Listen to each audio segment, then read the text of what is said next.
제 어머니는 평양 지주의 딸로 매우 억척스러운 분이셨습니다.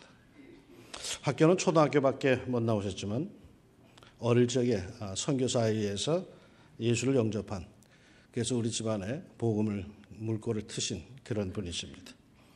일사 후퇴 마지막 피난길에 성경책 하나 소중히 갖고 내려오다가 미군에 의해서 그것이 드러나고, 그리고 미군들의 감동 속에 도움을 얻어가지고 겨우 피난열차 지붕 위에 올라가서 남으로 내려온 그야말로 평양 또순이 같은 아주 여장부이십니다. 제 어머니는 제가 말을 잘 안 들을 때, 때로는 무언에 저항을 할 때 내게 야단을 치시며 늘 그러셨습니다. 좀 평양 사람답게 좀 말씀이 거칠었습니다. 저놈의 새끼 눈깔 빠는 것 좀 보라고. 나중에 너랑 똑같은 새끼 나와보라고. 이 애미 심정 알기야. 그런데 놀라운 것은요, 제가 정말 장가를 가고 아이를 낳고 키우다 보니까 엄마 심정을 알겠더라고요. 나를 키우느라고 얼마나 힘들었을까 싶었습니다. 인간은 말이죠, 부모가 되어야 그때야 부모를 이해하게 됩니다. 부모가 되기 전에는 부모 마음을 모릅니다. 그런데 더 놀라운 것은요, 이렇게 부모가 되자 부모님만 이해하게 되는 것이 아니라 하나님의 심정도 이해가 됩니다. 성경을 읽다 보니까 하나님의 마음이 이런 마음이겠구나라는 것이 느껴지기 시작합니다.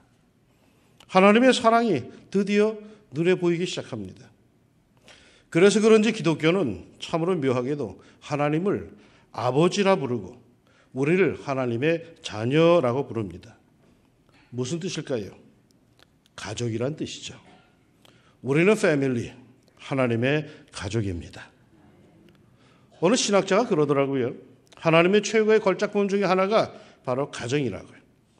하나님께서는 아담과 하와를 짝 지어주시고, 즉 가정을 이루어주시고는 얼마나 좋으셨든지 온 만물을 그에게 주시면서 축복을 하십니다.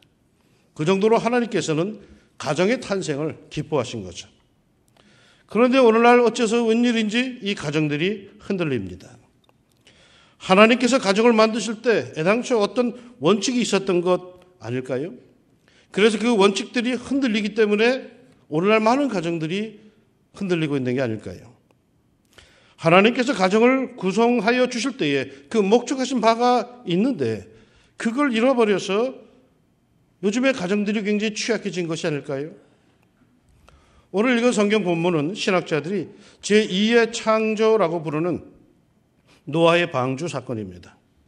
인간의 패륜과 패역함으로 실망하시고 분노하신 하나님께서 그 인간의 세계를 모조리 쓸어버리고 다시 새 세상을 출발시키시는데 그 출발선상에 서 있는 이가 있습니다. 그게 누구인가? 노아의 가족입니다. 노아, 그의 아내, 그의 아들들, 그리고 며느리들입니다. 그러니까 한 가족, 패밀리입니다. 창세기 6장에 보면 하나님께서 패역한 세상을 심판하시기로 작정하셨을 때에 이렇게 기록되어 나옵니다. 그러나 노아는 여호와께 은혜를 입었더라. 노아, 가장이 하나님 앞에 올바로 서야 합니다.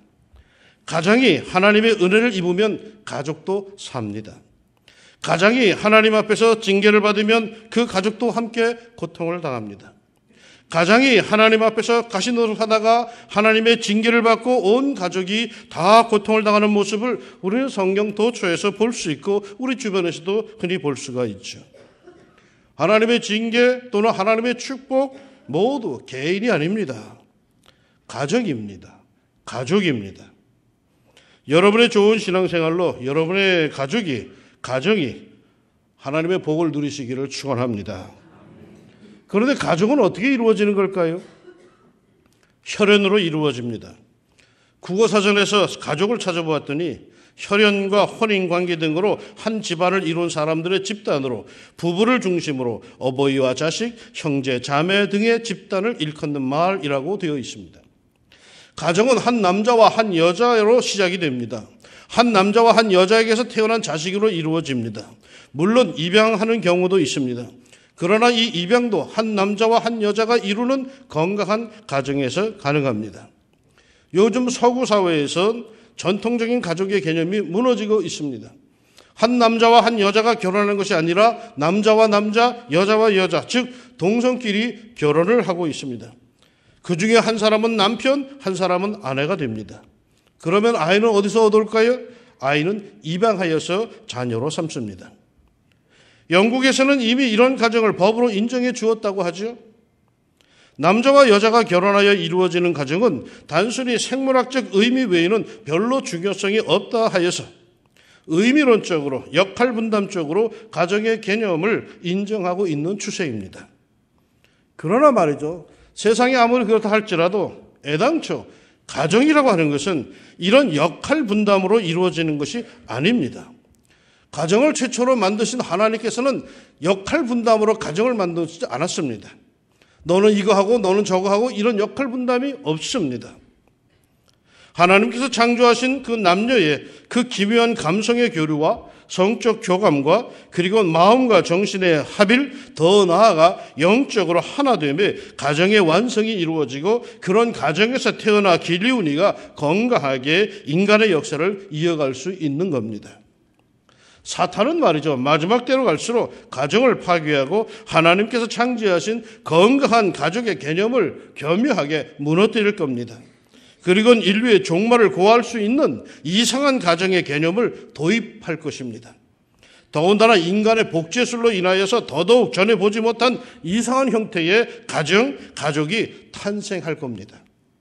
아닙니다. 하나님께서 창조하신 가정은 한 남자와 한 여자로 맺어진 가정, 그 사이에서 육체와 정신, 영혼이 하나됨에서 태어난 자녀로 이루어집니다. 또는 건전한 한 남자와 한 여자로 맺어진 가정의 입양이 되는 자녀들로 이루어집니다. 건강한 크리스찬 부부 여러분, 건강한 믿음의 부부가 크리스찬 자녀를 많이 낳는 것도 여러분 이건 인류 역사에 크게 공헌하는 일입니다. 좋은 믿음의 부부가 역시 좋은 믿음의 자녀를 많이 낳는 것, 이거 훌륭한 일입니다. 예전에 부흥사들이 가끔 그런 우스갯소리 했잖아요. 전도를 못할 거들랑 애라도 많이 낳으라고. 그게 우스갯소리였는데 지금은 말이죠. 정말로 건강한 믿음의 가정에서 믿음의 자녀들 많이 낳는다는 것이 이게 얼마나 큰 인류 공헌하는지 모릅니다. 이 나라와 민족을 위한 일이죠. 아무튼 노아의 가정은 이런 건강한 믿음의 가정이었습니다. 그런데 하나님께서는 왜 이런 믿음의 가정을 만드셨을까요? 노아의 가정에 하나님께서 사명을 주십니다. 배를 건조해라. 몇 명이서?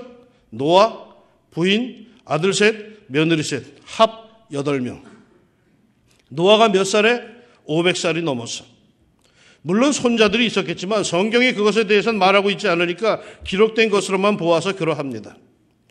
노아가 지어야 할 방주의 규모는 어떨까요? 하나님께서 노아에게 가르쳐 주신 방주의 규모는 길이가 135m, 너비가 22.5m, 높이가 13.5m로 32,800톤 분량의 용적배라고 합니다. 보통 크루즈를 떠날 때 타는 그 큰 배들이 보통 3만 톤급 이상들입니다. 그러니 이 노아가 만들어낼 이 방주는 굉장히 큰 배입니다. 이것을 몇 명이 만들라? 8명이요. 8명이라고 하지만 실상 남자 4명이었을 겁니다.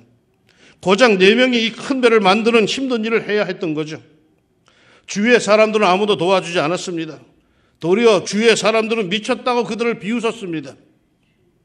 아들들이 생각할 때에 아버지가 500세가 넘어가더니 망령이 들어서 그렇다고 여길 수도 있었을 겁니다. 아버지에게 치매가 와서 그런다고 자식들이 등을 돌리고 도망가 버릴 수도 있었을 겁니다. 자식들도 이미 결혼을 한 몸들이니까 독립할 수도 있었습니다. 그럼에도 노아의 자식들 중에 어느 하나도 아버지가 노망이 들었다고 떠난 사람이 한 명도 없습니다. 옛날 엄한 가부장 사회라 그랬을 것이라고 생각되지만 천만의 말씀입니다. 아담의 아들 가인은 부모가 있음에도 동생을 돌로 쳐 죽입니다. 그리고 가출해버립니다. 더군다나 노아 시대는 인간성이 극도로 악해져서 하나님께서 모조리 쓸어버리겠다라고 인간의 만드심을 후회하실 정도의 그런 죄악의 세상이었습니다. 그러한 때에 자식들에게 자기의 뜻에 맞지 않는 애비애미 어디 눈에 들어오겠습니까? 그럼에도 노아의 가족은 하나가 됩니다. 하나님이 주신 사명, 그 이해할 수 없는 사명, 그것도 자기들이 감당하기 벅찬 사명, 그것이 힘들다고 도망간 것이 아닙니다. 아버지의 하나님이 아버지에게 주신 것이니 아버지가 책임지세요 라고 자식들이 등을 돌린 거 아닙니다. 함께 감당합니다. 그 벅차고 힘든 일들을 말입니다. 가족은 힘들 때 진가가 드러납니다. 그 어려움을 온 가족이 하나가 되어서 맞대응할 때 가족의 위대성은 드러나는 겁니다. 한때 우리 사회의 베스트셀러였던 아버지라고 하는 소설을 보면은 만년 과장인 아버지를 무능하다 여기는 아내와 자식들의 시선 속에 그 아버지는 혼자 암과 투병하면서 가족들에게 자기가 암에 걸렸다는 사실을 털어놓지도 못합니다. 가족들에게 짐을 줄 것이다 싶었고 아니 알렸다가는 더 무시를 당할까 봐 털어놓지 못하고 끙끙 혼자 앓다가 죽기 전 얼마 전에야 가족들에게 사실을 알립니다. 그리고는 온 가족이 울고불고 하지요. 그러나 이게 무슨 가족입니까? 고통을 함께 나누지 못하는 이들은 가족이 아닙니다. 가족은 고통을 함께 나눌 때 더욱 단단해집니다. 제2차 세계대전 이후 영국 최대의 화재 재난으로 불리우는 서머랜드 사건이 있습니다. 1978년 이 화재로 50명 이상이 죽고 400명가량이 다쳤습니다. 사건 몇 년 후에 심리학자 조나단 사임이 BBC 방송국이 찍은 그 화재의 장면을 면밀히 분석을 했습니다. 그런데 분석 결과 불길과 싸워서 이긴 강한 자만이 살아남았으리라는 이러한 편견이 무너져버리고 말았습니다. 불이 나자 가족들은 전혀 당황하지 않고 뭉치기 시작합니다. 서로를 잃어버리지 않으려고 애쓰면서 사력을 다해 탈출을 합니다. 반면에 친구들끼리 같이 온 경우는 4분의 1만이 일행을 찾을 뿐이랍니다. 각각 자기 살겠다고 이리 뛰고 저리 뛰고 하다가 다 불에 다 죽습니다. 가족들은 하나가 되어 똘똘 뭉쳐서 같이 움직이면서 그래서 드디어 그들은 살아나는데 67%가 가족들은 함께 움직였고 대부분의 가족들은 다 살아납니다. 가족의 힘은 그만큼 컸습니다. 노아의 가족, 부담스러운 사명이 그들에게 주어집니다. 그러나 힘들고 부담스러운 사명을 온 가족이 하나가 되어서 그 벅찬 하나님이 주신 사명을 감당합니다. 이것이 믿음의 가정, 믿음의 가족의 힘입니다. 요즘 가정들은 왜 이리 취약합니까? 왜 이리 나약합니까? 공동체적 사명이 없습니다. 가족 공동체적 삶의 의미가 없어요. 제각각 다 뿔뿔이입니다. 서로에게 관심이 없습니다. 자기의 삶만이 제일 중요합니다. 자기의 취미만이 가장 중요합니다. 그러게 가정에 어려움이 닥치면 함께 감당하지 못하고 그저 뿔뿔이 흩어져서 풍비박산 나든지 아니면 최후의 결단 함께 죽자로 끝을 냅니다. 가정은 공동체적인 사명이 있는 가정, 그 가정이 강합니다. 그런 가족은 힘들 때 하나가 됩니다. 가족은 벅차고 어려운 일이 생길 때 하나로 뭉쳐서 그 어려움을 이겨나갈 수가 있습니다. 어려운 일을 당할 때 나 몰라라 하지 마십시오. 힘든 일을 당할 때 가정에서조차 이기주의 모습을 보이지 마십시오. 어렵고 힘들 때 더군다나 하나님께서 주신 가정적인 사명이 있어서 그것을 감당하기 벅찰 때 다른 가족 구성원에게 그것을 미루지 말고 온 가족이 함께 하나가 되어 감당하십시오. 그때 놀라운 하나님의 축복이 준비되어 있을 겁니다. 어려울 때, 벅찰 때 도우라고 하나가 되려고 가족을 하나님께서 주신 것입니다. 믿습니까? 가족이라는 영어 단어는 family죠. F-A-M-I-L-Y라고 하는 family라는 단어입니다. 이 family, 이 단어의 철자 뜻이 이렇답니다. Father and mother, I love you.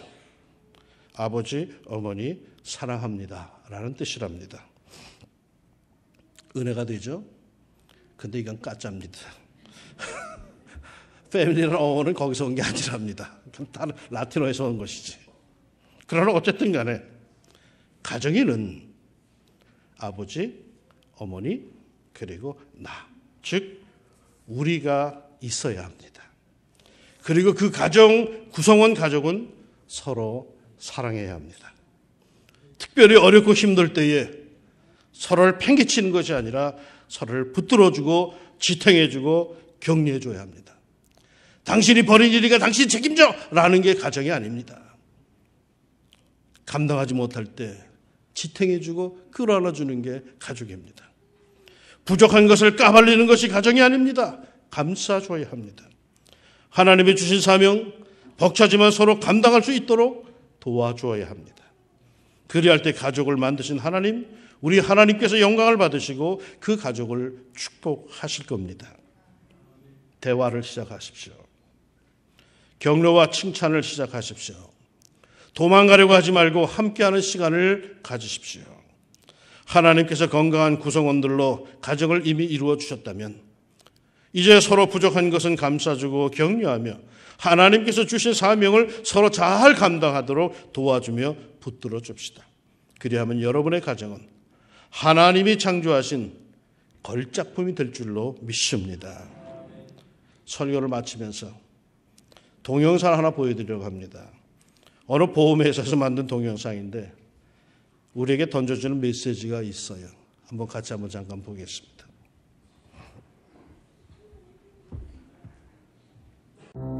이런 상태라면 1년 3개월 정도밖에 남지 않았습니다.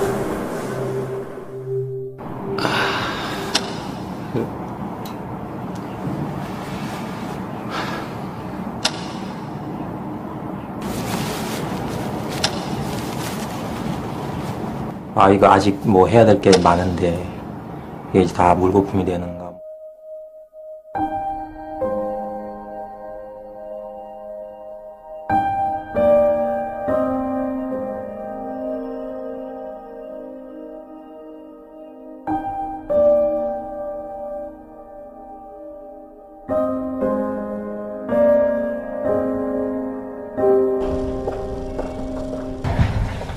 요즘 많이 아프시죠? 검사 결과가 좀 나왔는데 네. 생각보다는 조금 좋지 않게 나왔습니다. 좀 이런 말씀 드리기 좀 뭐하지만 이런 상태면 한 9개월 정도 남으실 것 같습니다. 뭐가요? 뭐가 잘못 나온 것 같아요?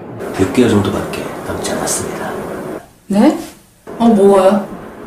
결과서를 좀 드릴 테니까 차근차근 보고 계시면 제가 다 갔다 와서 다시 자세히 설명을 드리겠습니다.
이게 실제로 나한테 나온 게 정말 이 기간이 맞구나. 아버지가 돌아가셨을 때 이제 어머니한테 잘하자. 그때 당시에는 뭐 보약도 져가지고 어머니 드리고 그랬는데 시간이 지날수록 또 그게 무뎌지더라고요, 감각이. 출산하고 6개월 쉬고 이제 출근한 지 한 서너 달 됐거든요. 계속 같이 하루 종일라도 같이 있고 싶고 많이 사랑한다고 하고 싶고. 서울 올라와서 공부한다고 몇 년 보내고 뭐 한다고 몇 년 보내고 이러다 보니까 지금 나이는 찼는데 뭐 효도라고 할 만한 건 별로 한 게 없는. 이렇게 주위에 가족도 못 챙기면서까지 이렇게 살아왔나 하는 생각이.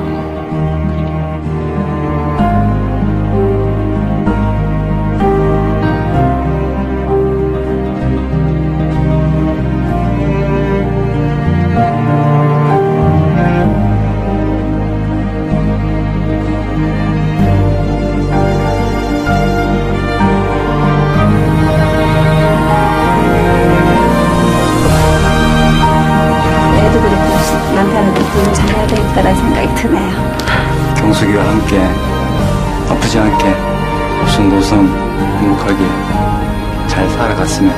규민아, 엄마가 앞으로도 많이 사랑할 테니까 우리 행복하게 오래도 잘 살자. 지금까지 한 번도 어머니 앞에서 못 해봤다고 하시는데 어머니 정말 사랑합니다. 최대한 자주 찾아뵙도록 노력할게요. 엄마, 아빠 사랑합니다.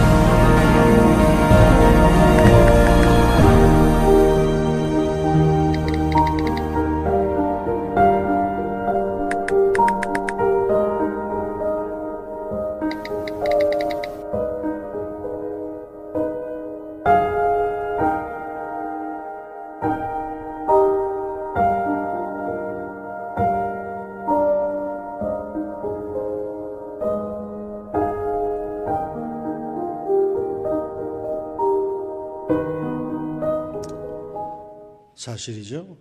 가족과 함께할 시간이 우리가 생각하는 것보다 그렇게 많지 않습니다. 잠자고 일하고 딴짓하고 가족들과 함께할 시간 그렇게 많지 않습니다. 이번 주간에 설 명절이 우리에게 있습니다. 가족을 찾아보십시오. 그리고 서로를 끌어안고 사랑하여 하나님께서 만드신 최고의 걸작품 가정이 되시기를 소망합니다. 그 가정들에게 오늘 말씀하신 것처럼 노아의 가족이 방주에서 나와 이 세상에 첫 발을 딛는 것 같은 새로운, 정말 전혀 새로운 그런 축복의 세월이 있을 줄로 믿습니다. 사랑 속에 새 세상이 열리는 여러분의 가정과 여러분의 집안이 되시기를 우리 예수님의 이름으로 축원합니다. 기도합시다. 언제부터인지 바쁘게 사는 게 능사인 줄 알고 바쁘다는 핑계로 돌아보지 못한 우리의 가족들이 있습니다. 나 없어도 잘하겠지라는 생각 속에 그저 발등에 떨어진 불이 급하다고 사는 것에 연연하여서 그렇게 살았는데 하나님께서 우리에게 제일 먼저 이루어주신 것은 사랑하는 가족들인데 하나님의 우리에게 주신 이 귀한 가족도 제대로 돌보지 못하면서 무엇 때문에 이리 산다고 아우둥대는지 하나님, 우리가 또다시 가는 길을, 바쁘게 살던 길을 잠시 멈춰서서 가족을 돌아보며 건강한 가정, 정말 복된 가정, 노아의 방주에서 나와서 새로운 세계를 이제 또한 새로 이루어나갈 그 새 가정의 심정으로 이번 명절에 서로의 혈육들을 찾아보게 하여 주시고 서로를 끌어안게 하시고 사랑하게 하시사 복된 믿음의 집안들이 다 되게 하여 주옵소서. 예수님의 이름으로 기도합니다. 아멘.